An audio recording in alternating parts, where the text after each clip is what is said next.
కార్యక్రమం జరగడానికి కారకులైన ఉప ముఖ్యమంత్రి గారు కానీ, అదేవిధంగా ఇరిగేషన్ శాఖ మంత్రి గారికి, చల్ల వంశచంద్రరెడ్డి గారికి మేము కాంగ్రెస్ పార్టీ తరఫున కృతజ్ఞతలు తెలియజేసుకుంటూ మరొకసారి మీ అందరికీ కూడా ఇక్కడ వచ్చిన అక్కలకు, అన్నలకు, తమ్ముళ్లకు, చెల్లెలకు అందరికీ మీకు అందరికీ కూడా విజ్ఞప్తి చేస్తా ఉన్నాం. ఈ రోజు కాంగ్రెస్ పార్టీ ఎంతో పారదర్శక పాలన, ప్రజా పాలన అందిస్తా ఉంది. కాబట్టి రేపు జరగబోయే పార్లమెంట్ ఎన్నికలలో కూడా మీరందరూ పెద్ద ఎత్తున కాంగ్రెస్ పార్టీ తరఫున పోటీ చేయబోతున్న చల్ల వంశచంద్రరెడ్డి గారికి కూడా మీరందరూ మద్దతు తెలిపి కాంగ్రెస్ పార్టీ తరఫున పోటీ చేస్తున్న చల్ల వంశచంద్రరెడ్డి గెలుపులో మక్తల్ నియోజకవర్గ ప్రజలు కూడా పెద్ద ఎత్తున భాగస్వాములు కావాలని చెప్పేసి కోరుకుంటూ సెలవు తీసుకుంటా ఉన్నారు. ధన్యవాదాలు. మన అందరి అభిమాన నాయకుడు, బడుగు బలహీన వర్గాల అభ్యర్థి, అందరి వాడు, స్థానిక శాసనసభ్యులు వాకిలి శ్రీహరి గారిని ప్రసంగించాల్సిందిగా కోరుకుంటున్నాం.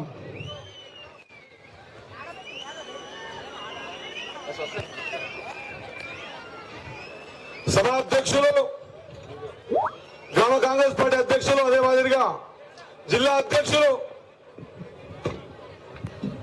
ఈ కార్యక్రమానికి ముఖ్య అతిథిగా విచ్చేసిన మనందరి ప్రియతమ నాయకులు ఉప ముఖ్యమంత్రి వర్యులు మల్లుపట్టి విక్రమార్క గారు, అదే మాదిరిగా ఈ కార్యక్రమానికి విచ్చేసిన పెద్దలు ఉత్తమ్ కుమార్ రెడ్డి గారు, అదే మాదిరిగా వేదిక మీద ఉన్న పెద్దలు బాలకృష్ణ రెడ్డి గారు, గోపాల్ రెడ్డి గారు, చంద్రకాంత్ గౌడ్ గారు, పోలీస్ చంద్రశేఖర్ గారు, అదే మాదిరిగా లక్ష్మారెడ్డి గారు, ఈ కార్యక్రమానికి సెంటర్ పాయింట్ మూలబిందు అయినటువంటి రేపు రాబోయే ఎన్నికల్లో పార్లమెంట్ అభ్యర్థిగా నిలబడ్డ మనందరి ప్రియతమ నాయకుడు, ఈ నియోజకవర్గంలో దాదాపు 2000 మంది కార్యకర్తల్ని పేరు పెట్టి పిలిచే నాయకుడు వంశీ చందన్ రెడ్డి గారు, అదే మాదిరిగా బాలకృష్ణ గారు, చంద్రకాంత్ గారు, లక్ష్మణ గారు, 7 మండలాల అధ్యక్షులు, యూత్ కాంగ్రెస్ అధ్యక్షులు, ఎన్ఎస్యుఐ మహిళా కాంగ్రెస్, అదే మాదిరిగా నా ప్రాణ సమానులైన నేను ఇక్కడ నిలబడడానికి ఎంతో కృషి చేసి 6 నిమిషాలు పనిచేసి వేదికలో వెనక కూర్చున్నా, టెంట్లో లాస్ట్ లో కూర్చున్నా, తిన్నా తినకున్నా 6 నిమిషాలు మా శ్రీహరన్న గెలవాలనేటువంటి నా కాంగ్రెస్ పార్టీ కుటుంబ సభ్యులందరికీ కూడా, నా కాంగ్రెస్ పార్టీ కుటుంబ సభ్యులందరికీ కూడా వేదిక ద్వారా పాదాభివందనాలు తెలియజేస్తా ఉన్నా. సోదరులారా, మీరు నిలబడినందుకే ఈ రోజు నిలబడి ఇక్కడ మాట్లాడుతున్న మాట నేను సత్యంత వరకు గుర్తు పెట్టుకుంటాన్న మాట మీకు గుర్తు చేస్తా ఉన్నా. ఏ మాదిరిగా అయితే ఇక్కడ కాంగ్రెస్ పార్టీ కదా 12 సంవత్సరాల కింద లేకుండానో, కాంగ్రెస్ పార్టీ లేనప్పుడు ఏ 1200 మంది జెండా పట్టుకొని నిలబడ్డారో ఆ 1200 12,000 24,000 మొన్న ఎలక్షన్ లో 76 గెలిపించిన మీ అందరికీ కూడా పోతే వేదిక మీద ఉన్న పెద్దలందరూ సమయాభావం లేదు కాబట్టి పెద్దలతో కోరుతా ఉన్నా, నిజంగా ఇంతకుముందు మా బాలకృష్ణ అన్నట్టు ఈ నేల పులకించింది. ఇప్పటిదాకా మంత్రులు అనే వాళ్ళు ఎవరు కూడా సంయమన దిక్కు గాని ఆర్ఎండ్ఆర్ సెంటర్ల విషయంలో గాని తొంగి కూడా చూడలేదు, ఆ ఫైల్ కూడా తీయలేదు. 1000 ఎకరాలు 15,000, 20,000, 25,000 రూపాయలకు ఈ ప్రాంతం అంతా సస్యశ్యామలమైతుంది, మా జీవితాలు బొగ్గిపాలైనా కూడా 1000 కుటుంబాలు బాగుపడతాయని చెప్పేసి ఇచ్చినటువంటి 9 గ్రామాల నిర్వాసుల పెద్ద మనసుతో ఇచ్చిన భూములు వాళ్ళకి ఏవి కూడా సక్రమంగా అందక ఈ రోజు వాళ్ళ జీవితాలను కూడా రోడ్డుపైకి వచ్చినాయన్నమాట గుర్తు చేస్తా ఉన్నా. ఇదొక్కటే కాదు, సంగమండ గాని, ఉజ్జిలి గాని, గార్లపల్లి గాని, నేడుగోం గాని, భూత్పూర్ గాని, అనుగొండ గాని, అంకెన్పల్లి గాని, దాదర్పల్లి గాని, ఏ గ్రామాన్ని తీసుకున్నా కూడా గత 12 సంవత్సరాలుగా సిర్ఫ్ గ్రామం పేరు నేడుగోమా జీవో వచ్చింది, అయిపోయింది. ఆ జీవో నంబర్ 127 చెప్తారు తప్పించి ఏనాడు కూడా దాని ఫైల్ పెట్టారు. అదే మాదిరిగా మన కింద ఉన్న భూత్పూర్ కూడా దానికో జీవో వచ్చింది, ఏమీ రాలే. అదే మాదిరిగా సంగమండకి ఉద్యోగులకు ఇచ్చిన పైసలు ఆనాడే ఇచ్చింటే వాళ్ళ జీవితాలు బాగుపడుతుండే, ఏనాడు ఇయ్యలే. అనుకోండి అంకేపై దానిపై సంబంధించిన కొన్ని డబ్బులు ఇచ్చినా వాళ్ళ కొత్త ఊరు చూపించలే.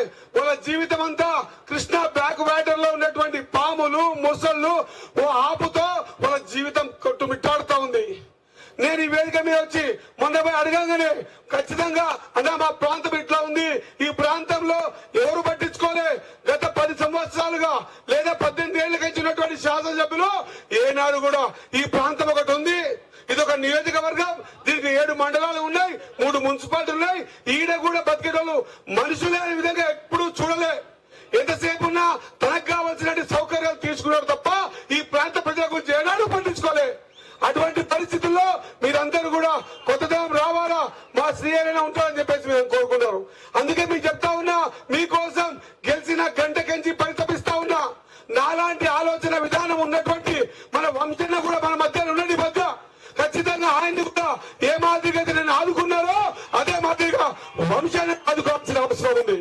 నేను వంశన కలిసి ఎన్నోసార్లు మంత్రి దగ్గర పట్టినాం, ఉత్తమ్ కుమార్ రెడ్డి దగ్గరికి, అదే మాదిరి బట్టి సార్ దగ్గర పోయి సార్ మా పరిస్థితి ఇట్లా ఉందంటే ఆశ్చర్యపోయినారు. ఈ విషయం మీకు చెప్పాలి సార్, మా దగ్గర డిగ్రీ కాలేజ్ లేదు, నిజమా అన్నాడు. మా దగ్గర ఇంటర్మీడియట్ కాలేజ్ లేదు, నిజమా అన్నారు. మా దగ్గర రోడ్డు సౌకర్యం బస్సులు లేకుంటే అన్నా, నిజమా అన్నారు. అంటే కనీస సౌకర్యాలు, ఒక కోర్టు గాని, ఫైర్ స్టేషన్ గాని, ఒక కొత్త సబ్ స్టేషన్ గాని ఈ ఊర్లో అలా మా బతుకులు ఇట్లా ఉన్నాయంటే వెంటనే ఆర్థిక పరిస్థితి ఇంత చిన్న భిన్నంగా ఉన్నా కూడా రాష్ట్రంలో ఏ నియోజకవర్గానికి ఇయ్యలే. నేను చెప్పిన మాటలని అనంతపురం మాట్లాడిపిస్తే వెంటనే రాష్ట్రంలో ఎక్కడ ఇయ్యని విధంగా 11 కోట్ల రూపాయలు ఇటువంటి ముప్పుగా వాళ్ళకి ఇచ్చారు. అదే మాదిరి నేను వేదిక మీద పెద్ద మనుషులు కోరుతా ఉన్నా, చాలా విషయాలు చెప్పేది ఉంది కానీ సమయభావం లేదు కాబట్టి మాతో 30 గ్రామాలు గాని, ఆత్మకూరులో లిఫ్ట్ ఇరిగేషన్ గాని, అమర్చిత లిఫ్ట్ ఇరిగేషన్స్ గాని, నర్వాలలో లిఫ్ట్ ఇరిగేషన్స్ గాని, అదే మత్తలో ఉన్నటువంటివి గాని, ఉట్కూరు కూడా ఇప్పుడే మన అందరి ప్రియతమ నాయకులు రేవంత్ రెడ్డి గారు మొన్న నార్పేట్ కొడంగల్ ఎత్తిపోత పథకానికి 2945 కోట్లు ఇస్తే మేము పోయి అడిగినాం, అన్నా మా ప్రాంతంకి నీళ్లు పోతా ఉన్నాయి, మా సంగమండ బూత్గా నీళ్లు పోతా ఉన్నాయి, మా నియోజకవర్గానికి కూడా 30,000 ఎకరాలకు ఆయకట్టు వస్తా ఉంది, ఇది అన్యాయం అన్నా. మా ఊరు పేరు మునిగితే మాకు మక్కలు కన్నా తల్లిలాగా మా తల్లి పేరు లేకుంటే మేము రాజకీయాలు చేయలేమన్నా అంటే వెంటనే నేను వంశనాభై అడిగితే నారాయణపేట కొడలు ఎత్తిపోత పథకాన్ని మక్కల్ నారాయణపేట ఎత్తిపోత పథకంగా మార్చి ఖచ్చితంగా నాకు గౌరవం పెంచారు. ఇదే మాదిరిగా ఏ లిఫ్ట్ ఇరిగేషన్స్ 7 మండలాల లిఫ్ట్ ఇరిగేషన్ కోసం కానీ లేదా సంగమండ బాధితుల కోసం కానీ ప్రత్యేక శ్రద్ధ చూపాల్సిన అవసరం ఉంది. మీకు మనమంతా అదృష్టవంతులం. ఒకవేళ కానీ ఒక ఉత్తమ్ సార్ వచ్చింటే హామీలు ఇచ్చిపోతుండే, కాగితాలు తీసుకుపోయి ఫైనాన్స్ మినిస్టర్ దగ్గర పోవాల్సి వస్తుండే, లేదా ఫైనాన్స్ మినిస్టర్ సార్ వస్తే ఉత్తమ్ సార్ పథకం లేకుంటే ఆయన చేయకుండే. దేవుడు అనుగ్రహించుడు, హనుమాన్ దేవుడు ఆశీర్వాదించుడు. ఈరోజు సంగమండకి 2 వచ్చిండు, ఒకటి హామీ నీకే, ఒక డబ్బులు నీకే. కాబట్టి మా ప్రాంతంలో ఉన్న వెనుకబాటుతనాన్ని గుర్తించండి, మమ్మల్ని కూడా మనుషుల్లాగా గుర్తించండి. ఎడ్యుకేషన్ లో, ఇరిగేషన్ లో మేమంతా అంటా ఉండే అందరూ మీ తానేందబ్బా కృష్ణానది పారుతుంది, మా తాన కృష్ణానది పారుతుంది, 110 కిలోమీటర్లు పారుతుంది మా కాన్స్టిట్యూన్సీలో. కానీ సగం ప్రాంతం అంతా కూడా ఒడ్డిగడ్డే, తగ్గు లో లెవెల్లో నది పారుతుంది, గడ్డ మీద మా భూములు ఉన్నాయి. మా భూములకు నీళ్లు రావాలంటే ఖచ్చితంగా 7 మండలాల్లో ఉన్న లిఫ్ట్ ఇరిగేషన్స్ అన్నిటి కూడా ఖచ్చితంగా పెద్ద మనసుతో 350 కోట్ల రూపాయలు ఇచ్చి లిఫ్ట్ ఇరిగేషన్ స్కీమ్ ని బాగుపరచవలసిందిగా కోరుతా ఉన్నా. డీటెయిల్ గా మొత్తం సార్కి ఇదివరకు ఇవ్వడం జరిగింది, వాళ్ళు దయచేసి డిపార్ట్మెంట్ కి పంపించడం జరిగింది. మేము పిలిచిన వెంటనే వంశన్న చొరవ తీసుకొని ఖచ్చితంగా శ్రీహరణ ఆ బండ అని అందరూ అంటారు, ఆ బండ ఎసుడుతో ఉత్తమ్ సారు అదే మరి బట్టి సార్ సూతమంటారు అని చెప్తే ఇది మా అదృష్టంగా భావిస్తామన్నా, వాళ్ళు రావడమే గొప్ప చూపిస్తామని చెప్పేసి 2 రోజులనే కార్యక్రమం ఏర్పాటు చేసుకున్నాం. మా ప్రాంతంలో మనుషులు ఉన్నారు, ఇక్కడ మానవ జీవితం ఉందని గుర్తించినటువంటి ఉత్తమ్ కుమార్ రెడ్డి సార్ గారికి, బట్టి సార్ గారికి, మక్తల్ నియోజకవర్గ ప్రజల పక్షాన పూర్తి స్థాయిలో ధన్యవాదాలు తెలియజేస్తా ఉన్నా. ఇదొక్కటే కాదు, మా దగ్గర సత్యసాయి పైప్ లైన్ ఉంటది, వాళ్ళకు కూడా వేతనాలకు ఇబ్బందులు, నీళ్లు లేక చాలా గ్రామాల్లో ఇప్పటికీ ఇబ్బంది పడతా ఉన్నాం. ఎక్కడ చూసినా రాజకీయాలు జరిగినాయి. మక్తల్కి ఏం ప్రత్యేకత అంటే 2, ఒకటేమో వలసలు పోతాం, 2వ మక్తల ఉసుక బాధ దొరుకుతుంది. ఈ రెండింటికే మక్తల్ని వాడుకున్నారు తప్ప ఏనాడు కూడా మక్తల్ ప్రజల అవసరాలు తీర్చలే. అందుకే అంటా ఉన్నాం, ఖచ్చితంగా కాంగ్రెస్ పార్టీ బీద బడుగు బలహీన వర్గాల పార్టీ, తాడిత పీడిత ప్రజల పార్టీ, ఈ పార్టీ కదా ఈ కాంగ్రెస్ పార్టీలో ఉంది కాబట్టే కదా అడిగితే నేను అంటా ఉన్నా, ఈ ఆర్ఆర్ సెంటర్ లో సంగమండ ఉద్యోగులకు డబ్బులు రావాలి వేస్తామని మాట ఇచ్చారు. మీరు బండ్ల పోయితే చూపిస్తా ఉన్నా అన్న నేడుగం పరిస్థితి, అదేవిధంగా భూత్పూర్ పరిస్థితి ఉంది. శ్రీహరి గారు మీరు నేడుగం విషయం అడిగినా, సంగం బండ విషయం అడిగినా వీళ్ళకి జీవో కాపీలు మాత్రమే ఇచ్చారు కాబట్టి నేడుగంకి అదే మాదిరిగా భూత్పూర్ కి జీవోలు ఇచ్చారు కదా, ఖచ్చితంగా మీరు ఆ ఫైల్ మూవ్మెంట్ చేయండి, ఖచ్చితంగా మేము ఉంటామని చెప్పి ఇద్దరు మాట ఇవ్వడం జరిగిందని తెలియజేస్తా ఉన్నా. అదే మాదిరిగా అనుకున్న అంకేపల్లి కారంపల్లి కానివ్వండి, అదే మాదిరిగా మిగిలిపోయిన ఉజ్జలి పైసలు కానివ్వండి, ఇవొక్కటే కాకుండా ఎడ్యుకేషన్ విషయంలో మాదికు కాలేజీలు కావాలా, అదే మాదిరిగా ఏ ఒక్క బిల్డింగ్ కట్టుకుందామన్నా కూడా ఇప్పటిదాకా కన్స్ట్రక్షన్ బిల్డింగ్ మక్తల్ నియోజకవర్గంలో లేదు. గత 10 సంవత్సరాలుగా ప్రతిష్టాత్మకంగా చేపట్టిన డబుల్ బెడ్రూమ్ ఇల్లు టీఆర్ఎస్ గవర్నమెంట్ ఈ మొత్తం రాష్ట్రంలో ఇల్లు కట్టని, ఇల్లుకు ముగ్గయ్యని ఇల్లు కాన్స్టిట్యున్సీ ఏదైనా ఉందంటే అది మక్తల్ కాన్స్టిట్యున్సీ అన్న మీద.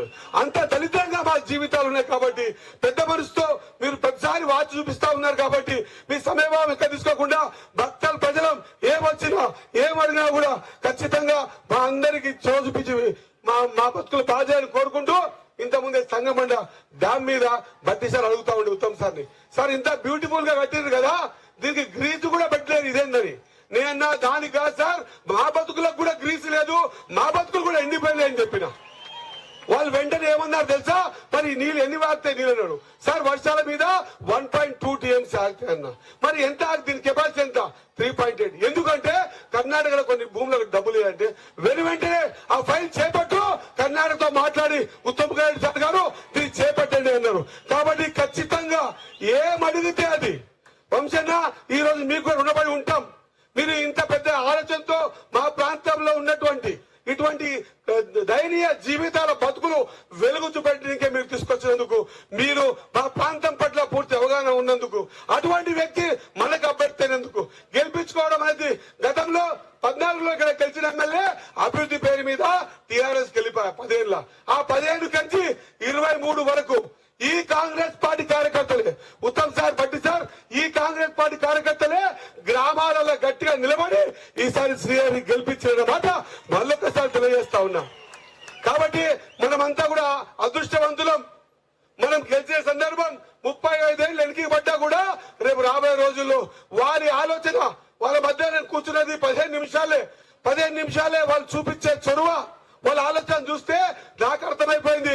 ఇక మక్తలికి కూడా మంచి రోజులు వచ్చినాయి, మక్తల్ నియోజకవర్గానికి మంచి రోజులు వచ్చినాయి.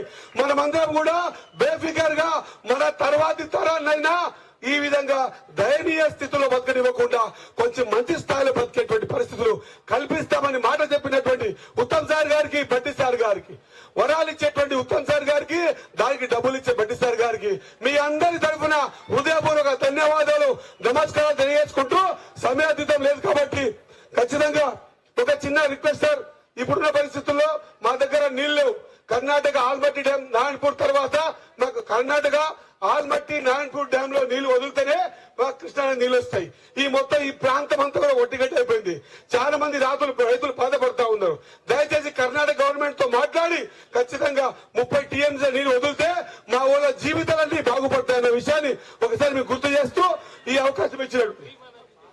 ఈ దానికి తోడు ఏంటంటే మాత్రం నదులు ఎంత సంగమం అంటే భీమా కృష్ణ ఒకసారి కలుస్తాయి. భీమా నది మీద ఆల్రెడీ కర్ణాటక వాళ్ళు బ్యారేజ్ కమ్ బ్రిడ్జ్లు కట్టిండ్రు. కర్ణాటక పైన కూడా ఆలమట్టి కింద కూడా 40 బ్యారేజ్ కమ్ బ్రిడ్జ్లు ఉన్నాయి. మన వాళ్ళకే తెలియలేకపోయా 10 సంవత్సరాలు ఒక బ్యారేజ్ కమ్ బ్రిడ్జ్ కట్టలే.